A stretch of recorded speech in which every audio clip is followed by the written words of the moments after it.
자, 교과서 646페이지 임차권 양도 임차물 전대. 자, 이 부분 보고 있는데요.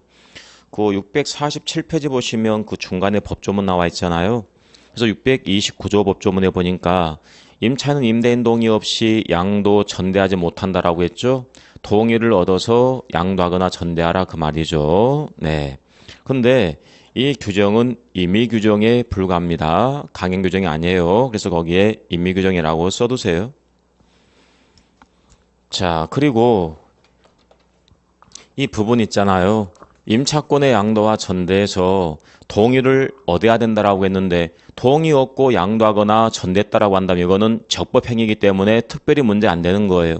문제가 되는 부분은 동의 없음에도 불구하고 양도하거나 전대했을 경우에 어떤 법률관계가 전개될지 이게 실제적 문제가 되겠죠. 그래서 무단 양도 전대했잖아요. 무단으로 양도했다, 무단으로 전대했다. 이때 이제 법률관계가 시험에 나오는 내용이니까 이 부분을 설명을 해드리겠습니다. 자, 여기에 보니까 건물이 하나 있네요. 건물이 하나 있고요. 둘이 만나 임대차 계약을 체결했고요. 이 사람은 임차인이에요. 임차인. 임차권을 가지고 있죠. 임차권을 가지고 있네요.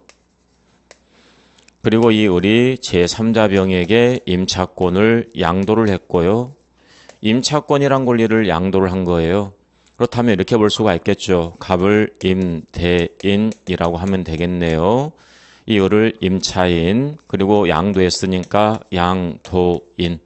그리고 이 사람은 양수받았으니까 양수인이라고 하면 되겠죠. 그래서 이 건물을 양수한 사람이 점유하고 있다라고 한번 해볼까요?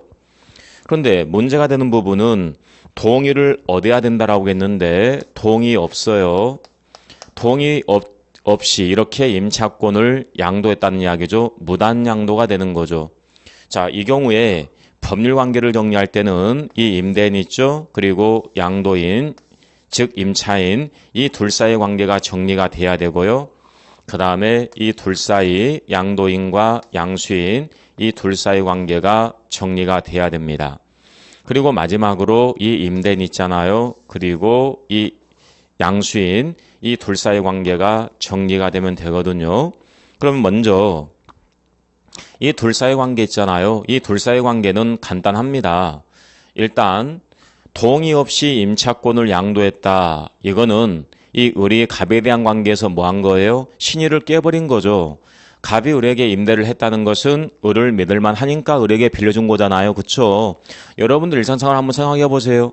여러분이 상가 건물을 가지고 있습니다. 아니면 주택을 소유하고 있습니다. 임대했다 그 말은 그 사람을 보고 빌려주는 거잖아요. 믿을만한 사람이니까 빌려주는 겁니다. 신뢰관계가 있다라고 합니다. 이 둘 사이에는 신뢰관계가 있다라는 것.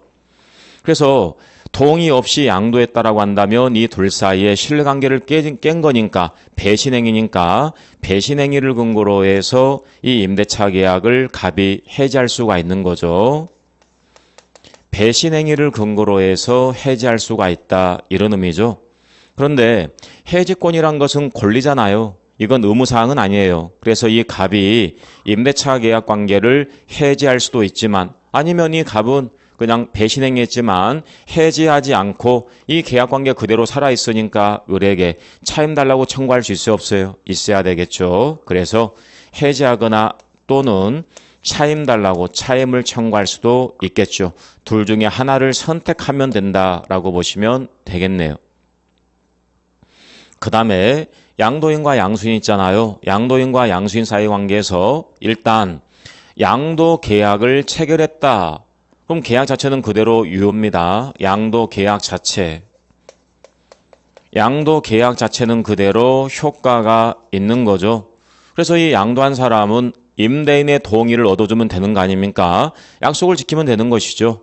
그래서 임대인의 동의를 받아줄 의무가 있다. 자, 임대인의 동의를 받아줘야 될 의무를 부담하고 있다라는 겁니다.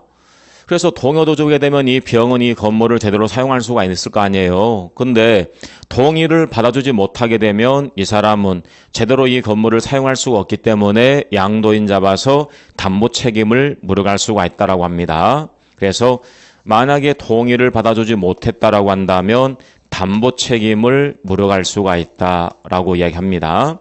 자, 그다음 이 둘 사이 관계가 되겠네요. 자, 이 둘 사이 관계에서 과연 이 양수받은 사람이 임대인에게 대항할 수가 있느냐, 이게 문제가 되는데요. 일단 동의가 없잖아요. 동의가 없기 때문에 이 병은 갑에게 대항할 수 있어요, 없어요? 없습니다.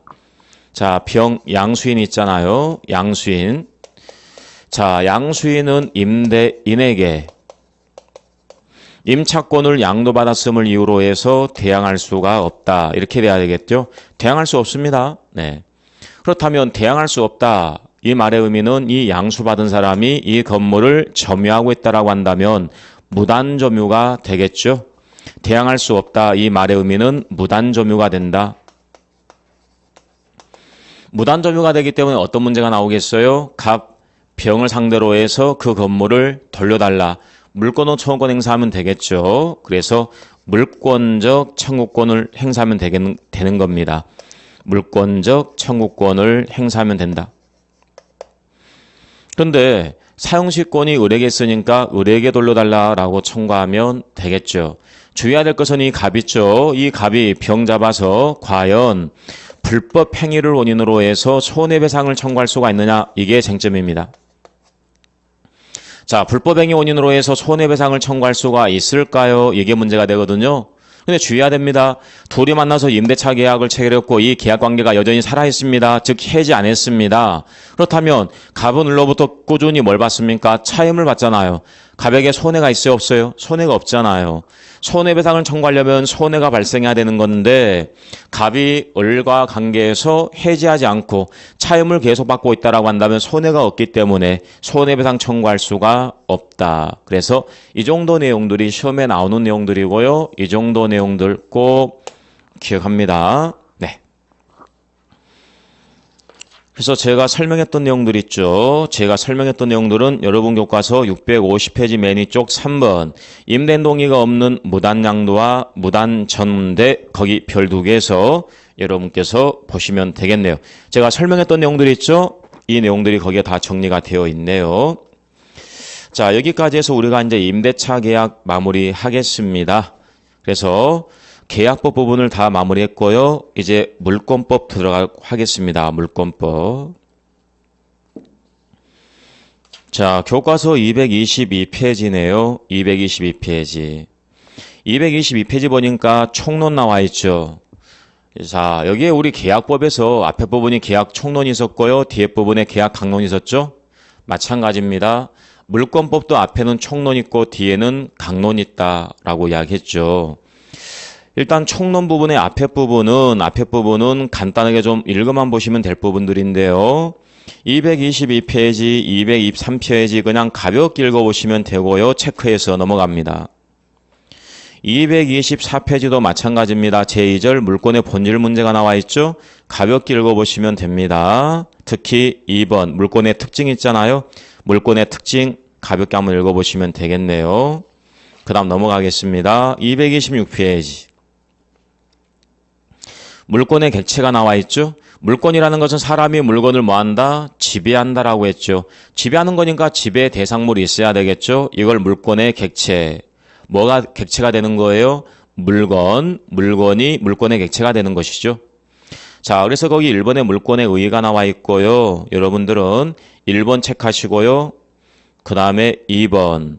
자, 모든 물권이 물권의 객체가 되는 것은 아니고요. 물권의 객체인 물건이 되려면 세 가지 요건이 충족돼야 됩니다. 거기에 현존성 동그라미, 특정성 동그라미, 독립성 동그라미.